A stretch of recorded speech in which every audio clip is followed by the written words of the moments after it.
Yo, what it do, 2K fans? It's your boy JuKIng the Boss, and I'm back into my player builder once again. As we're prepping for the release of the full game, I wanted to give y'all a bit of a guide, some tips and tricks I figured out along the way over the past week while putting together different kinds of builds and balancing builds out the best way I can.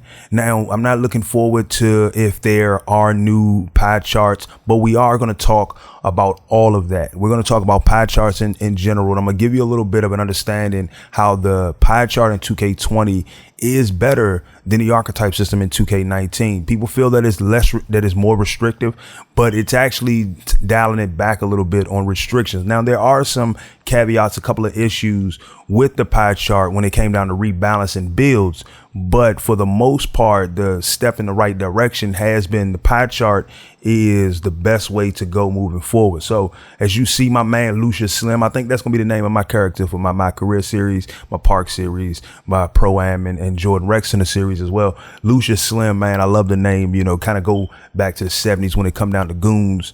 I'm hoping to get him to that Elite 2 so that way I can get him so I can get him a nice suit. Hopefully I can get him a cane at the same time. All right, I'm going too far with it. Now let's dive directly into it. So first of all, this is a small forward build I'm gonna put together right now. And I know one of the big caveats is people are saying don't, really focus on playmaking with the builds. And I agree with that for the most part. I mean, any build that I built, I always looked at it and said, I really don't care too much about, having high ball handle. I always want to be able to at least have 70 ball handle, mainly because it at least unlocks pro level dribble moves. Pro level dribble moves are better than the normal dribble moves because they're a little more effective and they get you a little bit better space. They're not as great as elite, but they are better than normal. So you want to, and then there are some, player dribble moves in there that you can equip because you can get them at pro. When you unlock the pro dribbles. So let's take a look at this build itself. Now, this is a two-way playmaker, playmaking and defense. Now, the first thing I want y'all to take a look at is, now people say that the custom pie chart isn't better than the archetype system of last year, and it really feels like it's just the archetype system from last year. Now, in hindsight, it is, but here's where things are a little bit different at. Okay, so first of all, look at these stats. I love the overall maximum that each of these can be at, right? But remember, I only get a certain number of points to apply, and I gotta choose what I really want to max out and what I'm really willing to take a hit on. Now, remember that I said that. The next thing is my physical profile. So for this build, because I'm going with a playmaking and defender, and he has a pretty good drive and dunk.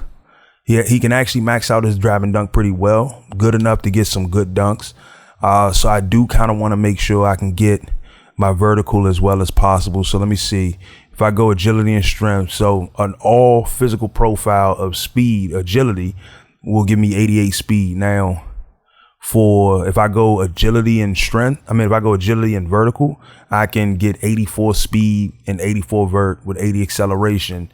72 vert, 84 vert. You know what? I'm gonna take the boost, and the strength isn't too bad either, especially because the strength is literally still at 63. So I gain a lot more than I lose in my opinion. Now I know there is a difference in speed, so that is a factor. Now here's where the whole pie chart comes into handy. So one of the biggest problems I had with 2K19 and 2K18 when it came down to the archetype system itself, as much as I thought it was a good idea, good concept, the execution of it was poorly, because you would see builds like point guard builds where they would have things like, like you wouldn't mind having a 72 block, right? But you would have point guard builds that had, 66 rebound, 57, 67 rebound. Like you would have these builds that had these stats that you had to upgrade if you wanted to get to 99 or get to the next level. Now, people say that it's less about the fact that you don't need to upgrade those, and that's probably the most prominent way to say it. So here's my thing. In 2K19, whenever you picture a two-way build, or when you picture two archetypes, or you picture a pure archetype, your offensive rebound and defensive rebound. And like I said, for a point guard, if you're a point guard, you had to upgrade these to a certain level anyway. So when you unlock a cap breaker for that, you know, it might say, okay, well, your rebounding goes up to 55. And at point guard with the 2K20 pass system, you can leave those at 47 and 46. You can leave those at their starting number. You never have to even worry about upgrading them because you're not applying any points to them. You're not applying any attribute upgrades to them. So you could be a person that sits up here and says, okay, so for this build itself, right, I'm gonna increase my steals. I'm gonna increase my blocks. I'm gonna put my rebounding up. I'm gonna put my rebounding up last. I'm gonna go, of course, with my lateral quickness. Got to get that 75 lateral quickness. This is a defensive build. Perimeter defense, I want that maxed out. Inside defense, I'm gonna put that at 65 because the way I'm gonna build this build. Actually, I'm gonna start it off with 60, and if I can come back, I'll put it at 65. So essentially, I was able to sit up here and say, okay, as I'm leveling up and I'm spending my VC to upgrade my build, I don't have to worry about upgrading rebounding at all because rebounding is going to be at its starting position. Unless I add points to it here, I won't have to worry about rebounding and upgrading rebounding at all. And to me, that's the benefit of the pass system versus the archetype system of 2K19 and 2K18. See, another thing like post moves, like I usually play in the post with this build, and then after hearing what the post build is all about. So essentially, post moves is about them drop steps, them spins. Is less about the shot that you pull off after and more about the move that you use to get open. Now, I'll come back and upgrade that if I have some points left over after spending points where I really want to make sure I'm spending points at. So then we got ball handle. Now I'm gonna max that out at 75 just because I wanna make sure I can get some, you know, elite moves with this build. Now, as you can see, my playmaking still only has 1 badge upgrade. Now I got 3 badge upgrades. And for my pass accuracy, I'm gonna put that at 65 for right now. I'll give me 5 playmaking badges. I'm a small forward, so I don't really need playmaking badges like that, especially if I'm gonna be playing on teams with good guards, you know, that are using all the proper playmaking badges. I just want enough ball handle to get the pro level dribble moves. So since I am, you know, a small forward, I focus on first my mid-range game. And this is another thing. This is why I like it, because my starting 3-point shot will be 42. So if I don't care about upgrading that at all anymore, I can sit up here and say, I don't want to apply none of my points, none of my attribute upgrade points to that. And if I go that route, it's like, okay, my 3-pointer will be 42. Now, if I get some boosts, that'll be at most 52. If I have a guard on my team that has, you know, gold or Hall of Fame floor general, that then goes to +4, so 52, 56. Okay, and that's still over 50%. Yeah, that don't mean you can put all them shots in my hand, but you know, give me enough time and I'll knock a couple of them down. Okay, so I'm gonna come back to that, but of course my free throw, I always try to get my free throw up as nice as I can get it. I'm gonna come back for my post fade ace. Now the next thing is my drive and dunk. Now I'm gonna put that all the way up to 82. My driving layup starts at 52. Now I can sit up here and say, all right, I'm good with where that's at. But what I'll do is I'll bring that bad boy up. I'll bring it up to a hot 70. Okay. And then for my close shot, I'm gonna go ahead and bring that up to about 60. I'm gonna just bring it up to 60, mainly because, as you can see, I haven't added anything to my playmaking post moves abilities. So because I haven't added anything there, I shouldn't have too much focus on my ability to do something in the post. So now I'm gonna go and look at my stand and dunk, and I'm gonna say, okay, well, let me get this up to 60. This is the first time I'm actually upgrading stand and dunk that high. And for his post hook, I'm not gonna really focus on that too much. I will do a little something with post fade, get that bad boy up to a hot, let's say 60. Okay. Now, when it comes down to 3-point shot, let me get that up to 55. So when I add boost to it, it'll be 65. Believe it or not, most of my small forward builds end up with about a 62 3-point shot. So with boost, that'll still be better than my small forwards in the past. Now the highest I can get it is 65, but I don't want to go 65. Right now I'm gonna say 55. If I can come back and put some points on it, I will. So now I'm gonna come back down to my defensive rebounding, and I'm gonna put this bad boy at the high 70. Let me get that up to 70. And let me just get this up to good 50. Matter of fact, I'm gonna come back and do that last. Pass accuracy is good. 65 is good because I'm not gonna be doing no flashy pass or nothing like that. You know, I pretty much try to use, you know, the icon passing, especially because direction passing be kind of like weird and wonky at times. So now that I've done all those, let's see what I can go in and kind of phase up a little bit. So let me go ahead and bring this bad boy up to about, let's say 60. 60 look good. Gives me one more playmaking badge. Then I'll go ahead and add about 10 to my post hook. Let me go ahead and add another 10 there to my post hook. I'll go ahead and bring this up to 60. Now you look at it and you say, damn, they ain't really got that many badges. I don't really need that many badges. I mean, don't get me wrong. The number of badges increases is always good. And I'll bring my close shot up to 70. Now, most likely this is going to end up being a 3-level score, which I'm not too mad about what I'll do with that.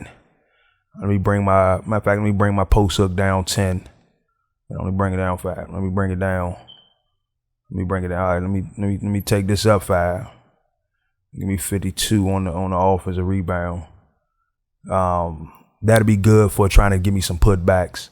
It won't be as good because they did change the way putbacks work. But I'm going to leave that at 45. Now, this is pretty much a defensive build. And it's a weird looking build, right? It's a weird looking build. But when I look at it, and like I said, I factor in that this could be the build I end up going with. All right. So now I'm going to go ahead and change my body type to compact. And so, first of all, as you can see what I just did, one of the best things about this build is, well, not this build. One of the best things about this system, this Pi system, is that I was able to choose what I wanted to upgrade. So during the game, when the game actually comes out and I'm upgrading and I'm unlocking rep, I won't have a system in place where I'm forced to upgrade something that I feel is useless to me, because all of my starting caps are going to be right where they're supposed to be at.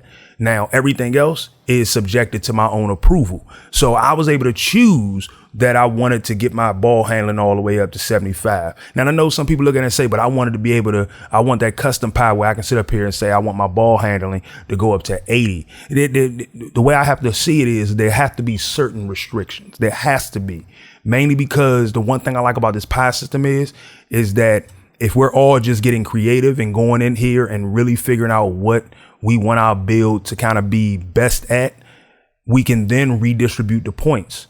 So for real, if you look at, because I went with playmaking and defense, you look at the defensive stats and say, these are some good starting numbers for defense, for real. And then what I added it up to what their potential will be when I get it all the way to 99. These are the things you look at it and say, all right, bet. Now, when you add that on top of the fact that you will be able to apply your points, your VC, you'll be able to apply your attributes wherever you want as you're going through your My Career, as you're going through Park. When you look at what you're able to do with that, you are in a more winning situation than you were last year. Now, here's the caveat to that. Don't get me wrong. I do believe that certain builds do need a little bit more rebalancing. And I'm not talking about the guards or, you know what I'm saying, or not anything like that. I'm mainly talking about the way, like, it felt that certain builds, when they created the Pi system, they wasn't repurposed properly. But I look at it and said, I can work within the structure that's there. And I think that's what a lot of people are going to have to do. They're going to have to work within the structure that is there. And like I said, the best part about this new system is that because I don't have to go above what my starting cap is on a certain attribute if I don't want to. So if I want to make sure that I max out something else in other areas and say, okay, I don't want to, like, if you build an all defensive bad build and look at its starting caps and then just say, okay, them starting caps are actually good. I can add 10 to each one of these joints and be fine with it and have a nice, probably 70 overall defense, and then max out almost everything else to their potential. you'll find a more dominant build. I'm hoping you all understood that. So the next thing I do want to talk to y'all about, because this video is kind of going longer than I expected, because it's more of a live video than most of my others. Now, the next thing I did want to talk to y'all about is speed when it comes down to a lot of people trying to figure out what their speed with ball is. Okay, so I did the math on this build, and I'm gonna tell you how I figured it out for this build itself. And the numbers are almost transferable. Well, I do have to make some changes now since since the speed for this build is 84 instead of the original 88. So they said, Mike Wang said on Twitter that speed with ball is 70% speed and 30% ball handling. Okay, so if that's the case, then that means that I would be multiplying to figure out the speed with ball. I would first have to look at my speed, which is 84, and I'm gonna multiply that times 0.7, which is 70%. So I'm gonna multiply that times 0.7, and I get 58.8. All right. So then my ball handling is 75, and because it's 30% ball handling, I gotta multiply that times 0.3. All right, and I get 22.5. So I'm gonna add 22.5, and let me look at my history again one time, and 58.8. So I'm gonna add 22.5 and 58.8, and I get an 81.3. All right, so I'm gonna say that's 81. So essentially, I'm guessing that my speed with ball will be an 81 with this build. Now you can do the same thing with any one of your builds. And like I said, I think this is the best way to figure out what your speed with ball is. And that is multiply what your physical speed says on screen by the number 0.7.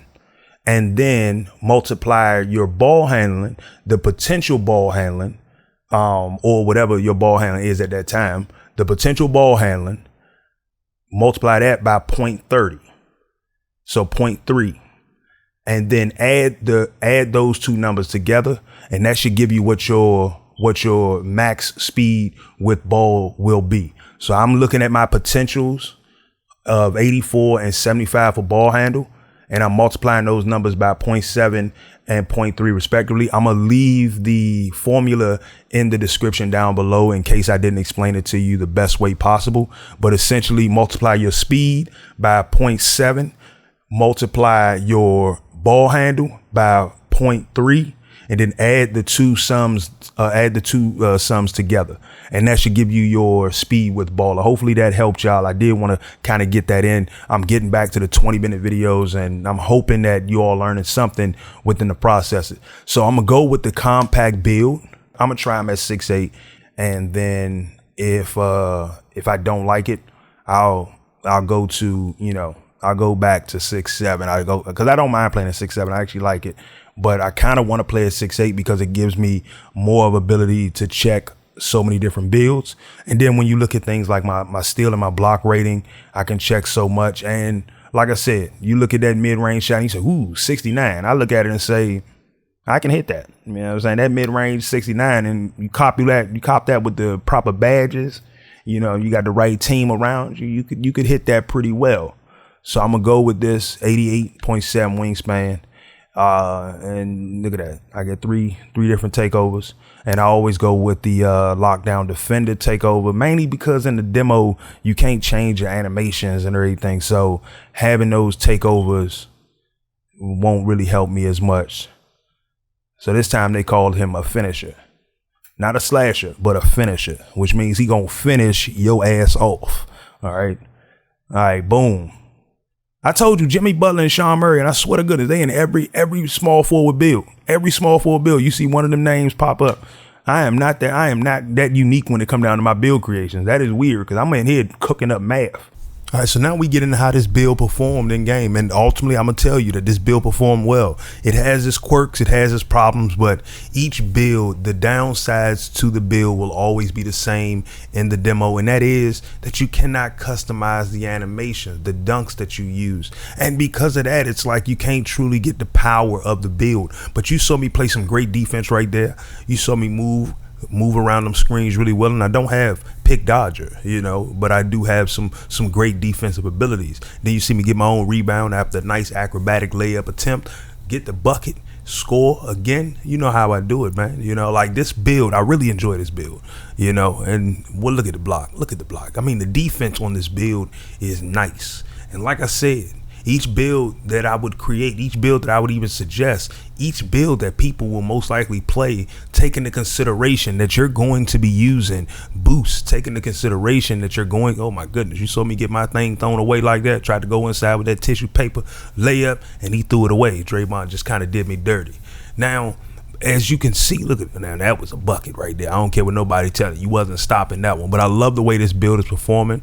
And we got to think about the fact that we get layup packages, dunk packages, all kinds of packages that we can add to these builds that make it just a look, that make it play a little bit better. One of the biggest packages for this build that I would invest in, of course, is the layup package, the dunk package, but also some of the more pristine turnaround jump shot packages. Okay, like the fadeaway I had on here, the post hook shot I had on here. Like, you can't really choose those in the demo, so I don't care whether or not they're gonna be adding more pies. I already told you some of the best tips I can give you on how to build your character utilizing the pie chart. I told you what makes the pie chart better than the archetype system of the past, and I hope you all understood that. When you looked at the last archetype system that we had, you literally had to upgrade things that you didn't want to upgrade. You know, some things you want to keep at the starting attribute point marker for it. So if you're a point guard and you know that you're gonna be playing more pro-am or you know, things like that, you don't care too much that your rebounding is only 46 offense, 46 defense, or 36 offense or 36 defense. You don't care about that. Why? Because the build that you have is a facilitator. He's a floor general. He's a shooter. So the fact that now you at least have the build set up where you can get an 85 shooting at the risk of only being able to have a 36 rebounding, and you don't ever have to add any points to rebounding. You know, when it comes down to the game itself and you get to that point where you can all of a sudden upgrade your attributes and spend your VC on attributes, you look at it and say one of the best things about it is that if rebounding is at 30 and it doesn't matter to you of it going any higher, that's the part from 2K15 and 2K16 that is there, where attributes can be at their starting cap and you can actually increase other attributes. That is the part that has continued from 15 and 16. And so, like I said, if you look at the attribute system and you understand that that's how that rolls, that's how that's rocking, you're gonna at least be able to enjoy the pie system more than the archetype system of last year. Now, like I said also near the beginning of the video, the one downside to the pie system when it came down to rebalancing is that some builds, like some of the bigger builds, to rebalance them to keep them from being as OP as they were last year, like stretch shooting and things like that. Small forwards, as you can see, like most small forward builds have a great dunk rating, even if it's not a slashing build. It has a great dunk rating, a great drive and dunk rating, giving you access to, all kinds of contact dunks. And then when it comes to builds that have good finishing ability inside, and you don't need to really focus on, being able to shoot, from beyond the arc, so heavily consistently. And then I also look at another thing is that when you look at the offensive badges that your point guard could have, like floor general, that would increase +4 if they got it on Hall of Fame, or +3 if they got it on gold, plus the 10 that you would get if you added boosts. I mean, everybody's gonna be playing with boosts. We've gotten used to it by now. These are things that I look at, and they are the pieces of the puzzle that is going to make the pie system a whole lot better in 2K20 as we really are able to start upgrading and really seeing what the potential is. But that's my takeaway on it.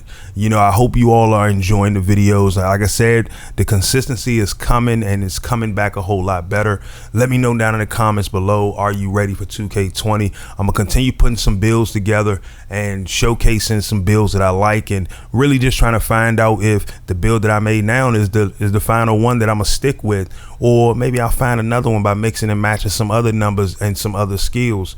So this your boy JuKIng the Boss, and as I said, man, keep on grinding, keep on watching, hit the like button, subscribe to the channel, do all that good stuff, and I'll catch you guys next.